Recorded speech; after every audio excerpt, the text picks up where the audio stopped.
Good afternoon, everyone. This is Shane from AggressivelyCentric, and today I want to talk to you about the 4 pillars that this channel is going to be built on. These are 4 separate ideas that I think will lead us to get America back on track and eliminate some of the problems that we're seeing out here for our citizens as a whole.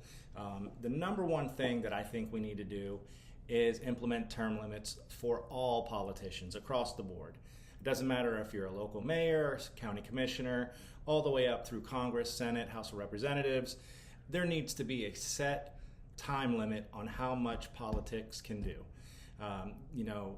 Utah has kind of led the way. In 1994, they passed a bill that the state representatives can only have 12 years in power.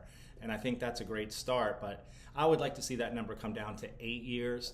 And I would like to pass that along to every politician, not just the state of Utah, all of our states. So let's see if we can get that started.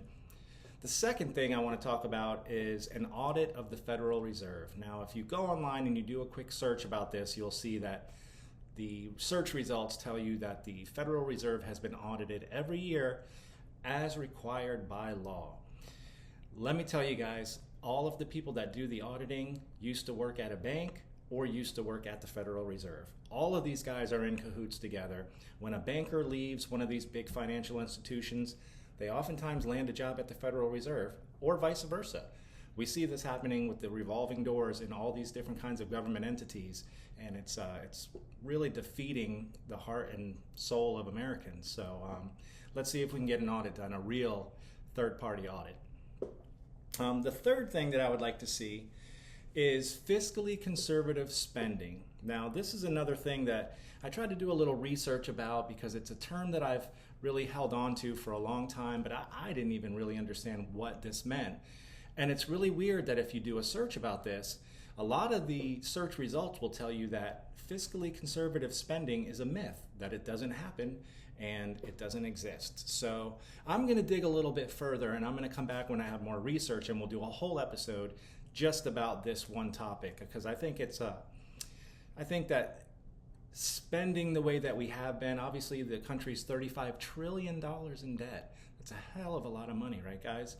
So I think that we need to have budgets cuts. I think that we need to have a period where there is a no deficit spending. If it causes us to go into the red, cut it out completely. But like I said, we'll come back to that topic. I think we could do a whole episode about that one. And then the last thing is, how do we implement all of these different changes? How can we actually get term limits and an audit done? And how can we implement this conservative spending? The only real way to do that right now is to have a convention of states. Now, the federal government is going to buck against this, obviously, because it returns power back to the states where it was supposed to be originally, and it sets limits on how much power they can have. It also sets limits on them spending. So I would really love to see if we can start the talk and get a narrative going so that other people will jump on board and maybe help get this to happen. A convention of states would be really great for Americans right now, I can tell you that much. So anyways, guys, those are the 4 pillars of success that I've laid out in my plan for this channel, Aggressively Centric. And I'll be coming back to drop in with you and give you more updates. And we'll go ahead and expand on each of these 4 pillars and really dive in and do a full episode about them individually. So I hope you'll come back and see me again, guys. Leave a comment down below, hit the like button, subscribe. See you